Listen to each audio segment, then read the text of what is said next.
먹어도 먹어도 끝이 없는 나라. 감당할 수 있겠니?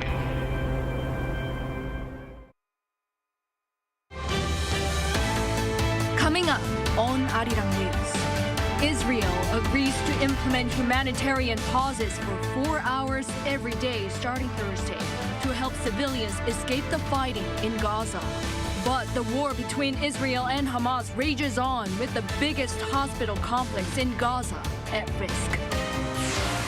Scientists say the year of 2023 is likely to be the warmest year in Earth's history, with deadly heat waves, floods, and wildfires, and the hottest October on record globally. South Korea's International Booker Prize-winning author Kang wins a prestigious French Premic Award for foreign literature with her novel I Do Not Bid Farewell, being the first Korean author to win the award.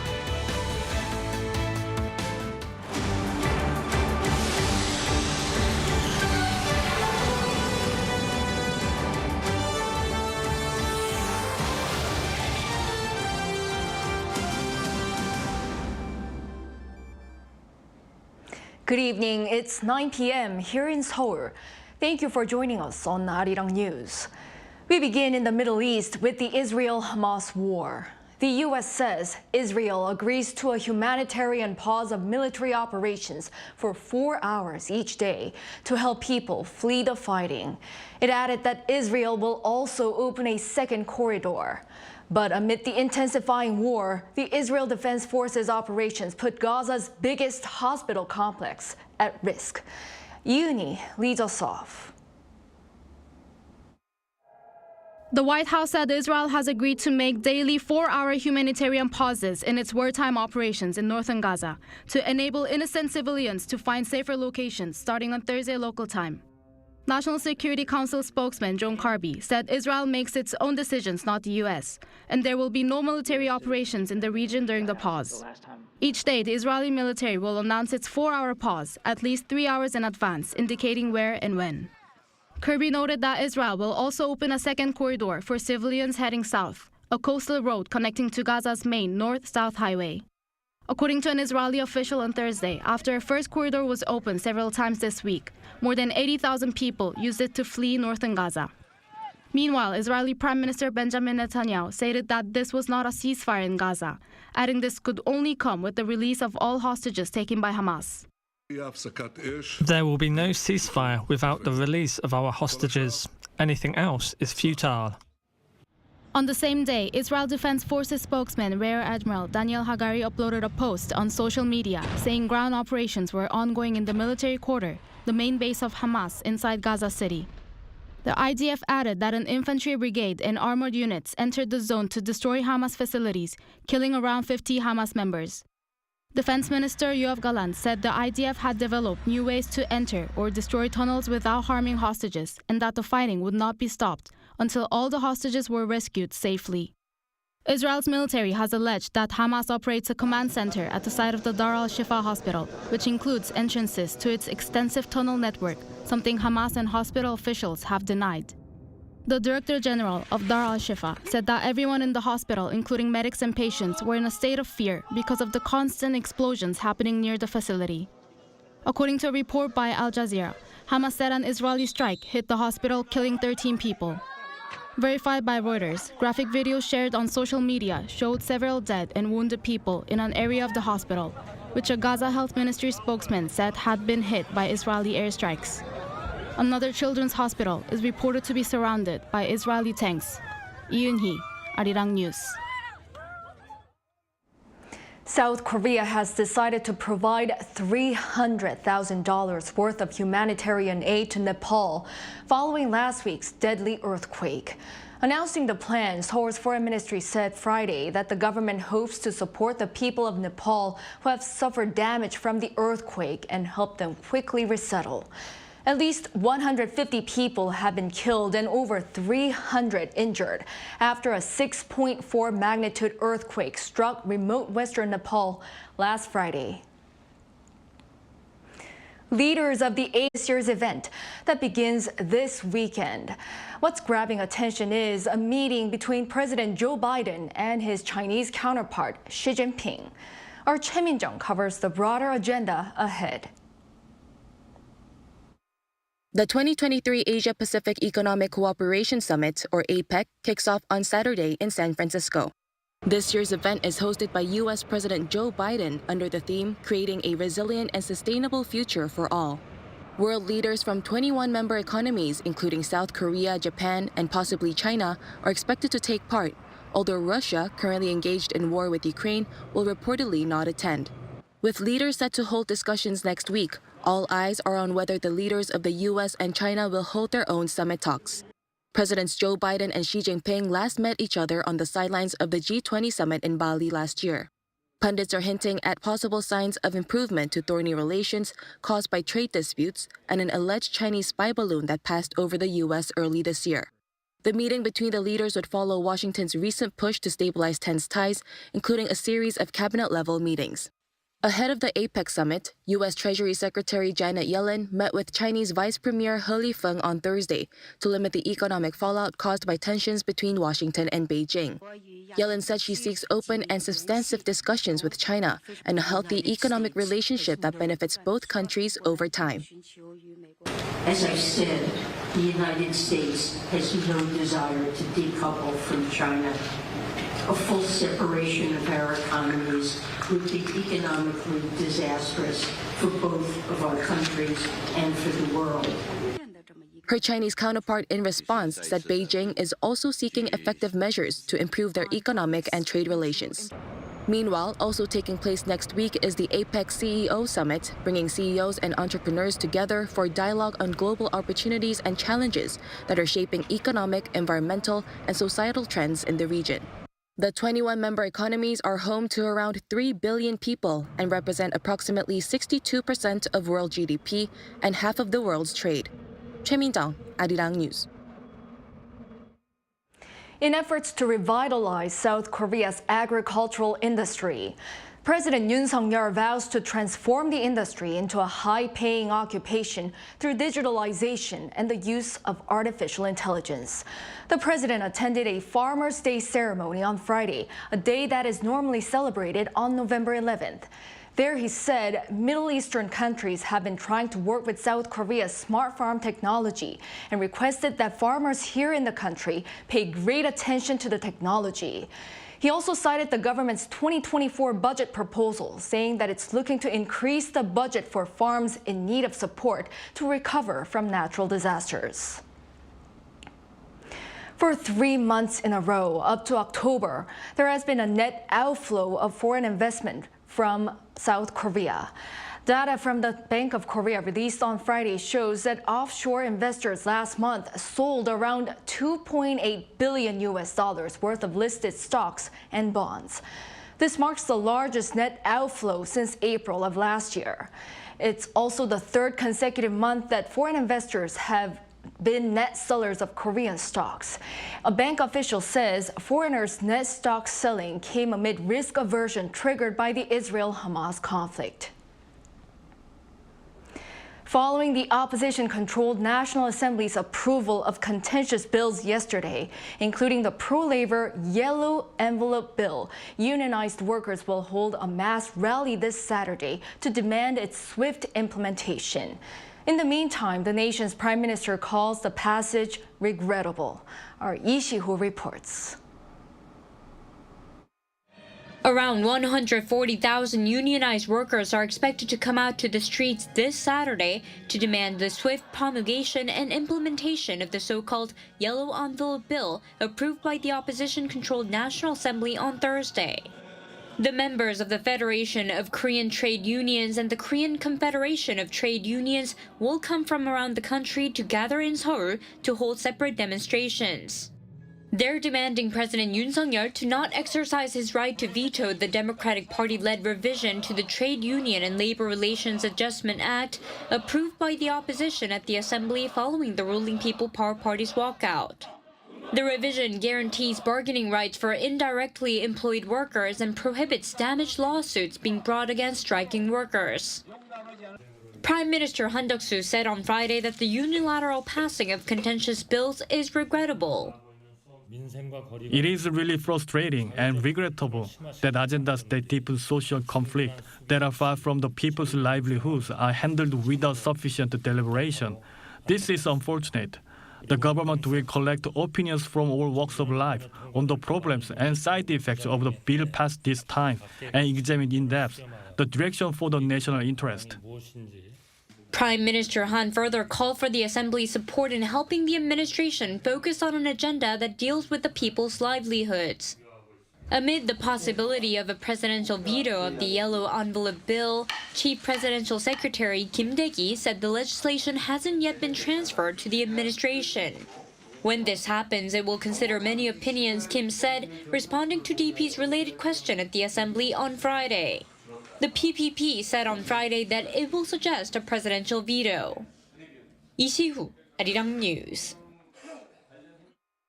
The two-day warning strike by unionized workers of Seoul Metro protesting the company's downsizing plans ended on Friday at 6 p.m. However, as none of their demands were met, the workers have threatened to go on a full-scale strike shortly.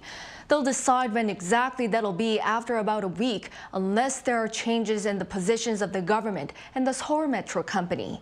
At one point during the strike, the subway was reduced to almost 75% of its usual service, lower than the expected rate, giving commuters a hard time using the metro.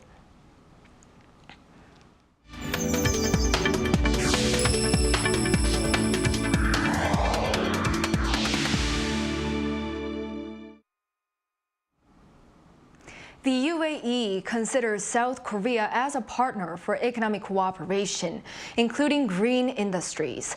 This is according to the UAE Economy Minister as he sat down with our correspondent Lee Soo-jin here in Seoul to talk about current and future business opportunities. The United Arab Emirates sees South Korea's green industries such as agri-tech as viable areas for future cooperation. Talking to Arirang News on Thursday, UAE Minister of Economy Abdullah bin Tuq Al-Mari said that Seoul-Abu Dhabi economic ties have progressed. In October, South Korea and the UAE concluded talks to sign a comprehensive economic partnership agreement, a bilateral free trade deal that is Seoul's first with a Middle Eastern nation. I think on the levels of government to government, all of the agreements has been signed or to be signed and to be ratified. I think it's the time for business to business to find business opportunities. What kind of business opportunities and incentives can the UAE provide to South Korean companies looking to enter the market? So the UAE had a huge change in the economic legislations in the last 2 years. One which was very important is we gave 100% ownership for any company who wants to come in mainland.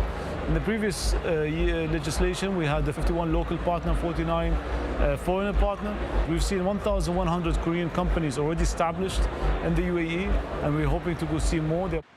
In a bid to boost global investment, the UAE amended a law to allow foreign entrepreneurs to set up businesses in the UAE without local shareholders' involvement. He said the UAE is interested in doing more business with South Korean companies in green industries as part of efforts to secure a sustainable economic future. I think the agriculture and food security is a very important one. We launched as well very recently, 2 days ago, our cluster on agri-tech economy, and I think that's an opportunity where we are looking at to work together with Korea. Minister Al-Mari, during talks with his counterpart at the Ministry of SMEs and Startups on Wednesday, discussed South Korean companies participating in industrial clusters in the UAE. The minister said that in the future, the UAE can also provide South Korean companies with opportunities to scale up and also serve as a gateway for them to enter other markets. Now, with the Comprehensive Economic Partnership Agreement, we signed one with Korea. We signed about 7 and 8 and more coming in the pipeline. These will open opportunities as well to look how to establish in the UAE and utilize the Comprehensive Economic Partnership Agreement with other countries to access other markets. He added that the current economic ties between South Korea and the UAE are like that of brother and sister, and that Seoul has companies with cutting-edge technologies that Abu Dhabi plans to not only partner with but also learn from. Lee Soo-jin, Arirang News.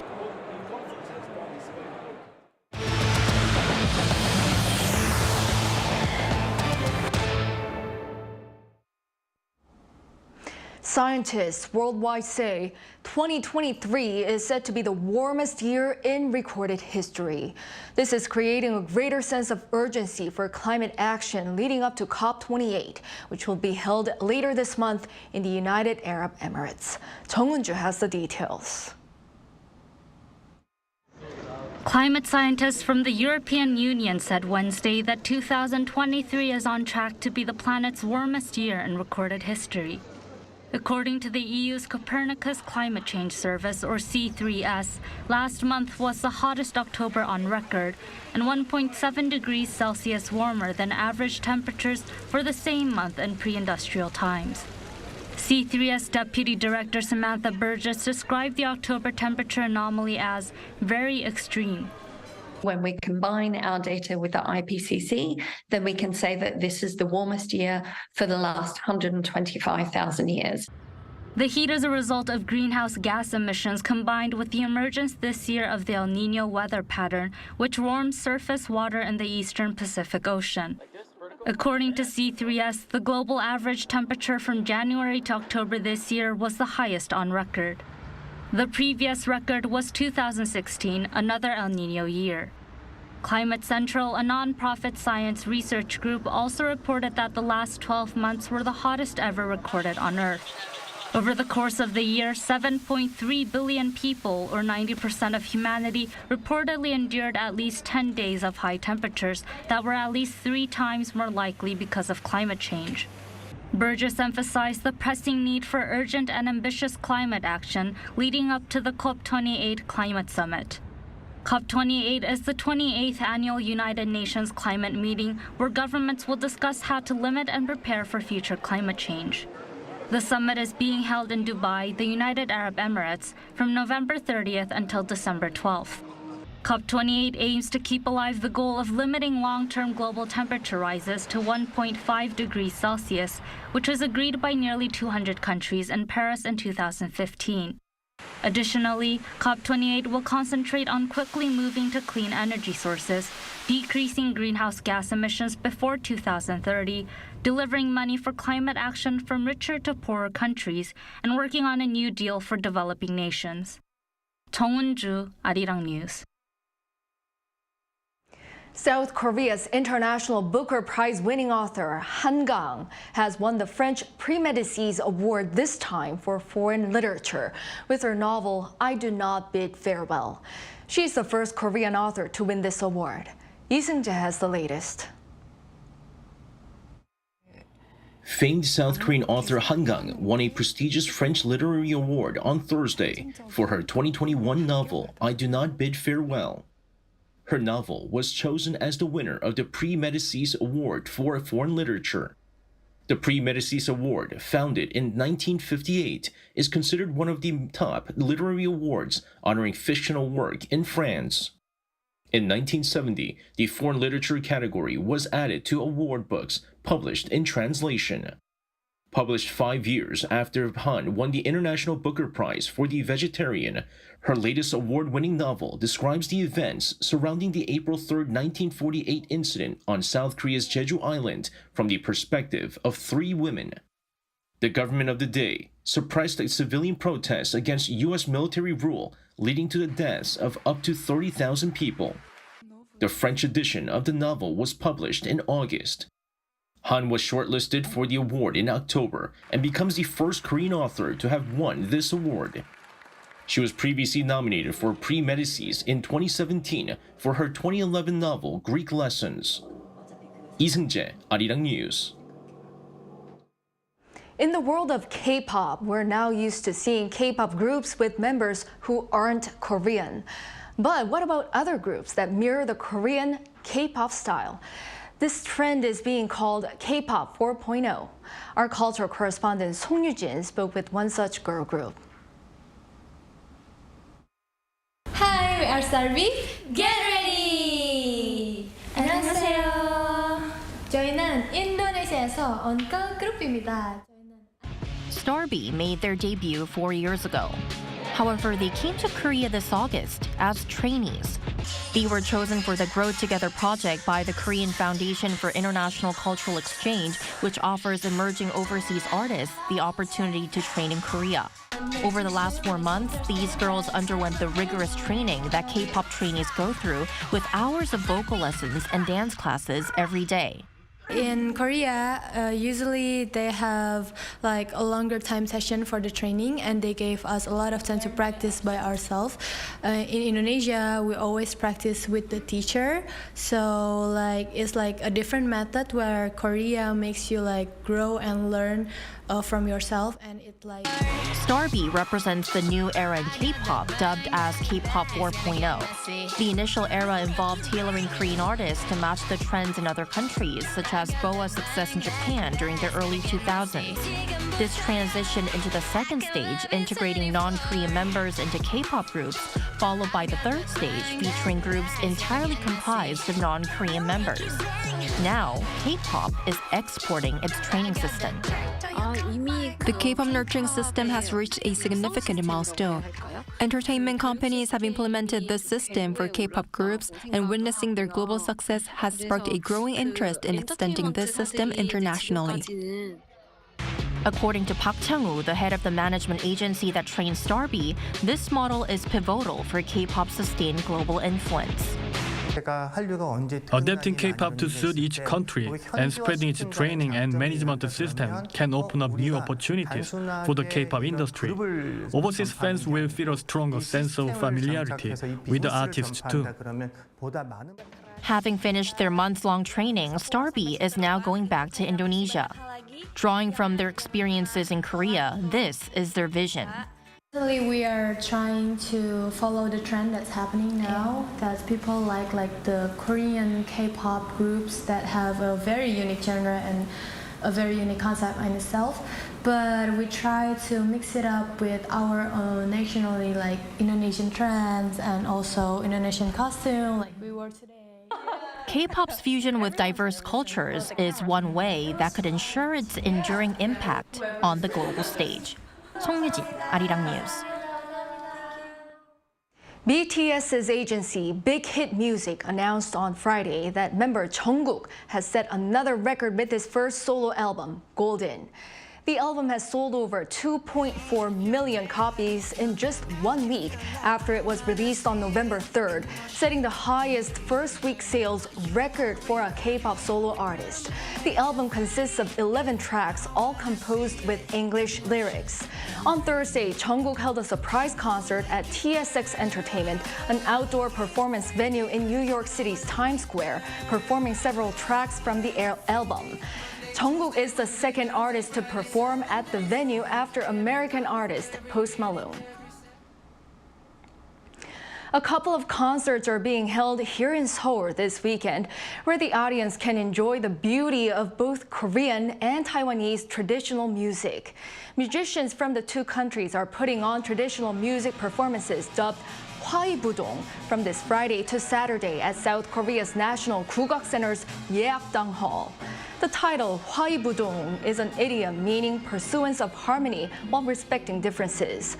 Friday's concert is a joint performance of Korean and Taiwanese artists, and on Saturday, musicians from Taiwanese National Center for Traditional Arts will be on stage performing orchestral music. Friday's joint concert is being hosted for the first time in 4 years since the COVID-19 pandemic.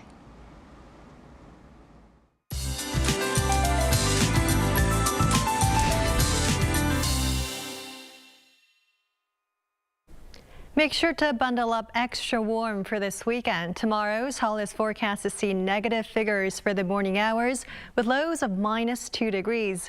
Due to frigid wind chills, temperatures will feel colder than the actual readings. And cold wave advisories have been issued as of 9 p.m. tonight for eastern parts of the country. In the meantime, gusty winds are expected for the coastlines of Jeollado provinces with strong wind advisories in place. Loose items may be blowing around, so please take extra precautions outside. With those plummeting significantly overnight, frost and ice may appear on the roads. Keep in mind that sensitive vegetation may need to be covered. Tomorrow, Seoul will be starting off at -2 degrees. Daejeon and Chuncheon will be colder at -3. Highs in Seoul will get up to 7 degrees, Gwangju 10, Busan will be topping out at 16 degrees. Until next Monday, morning temperatures will be staying in the negative territory. That's all for now, and to the weather conditions around the world.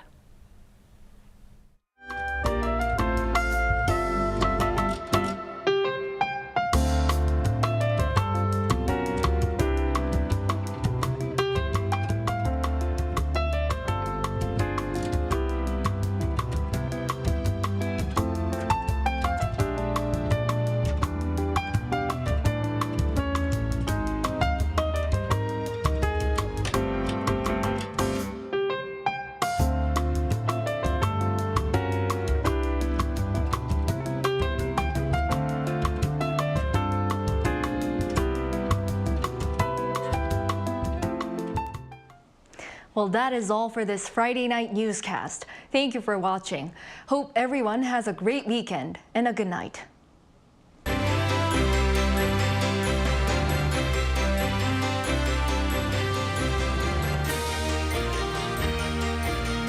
I'm live!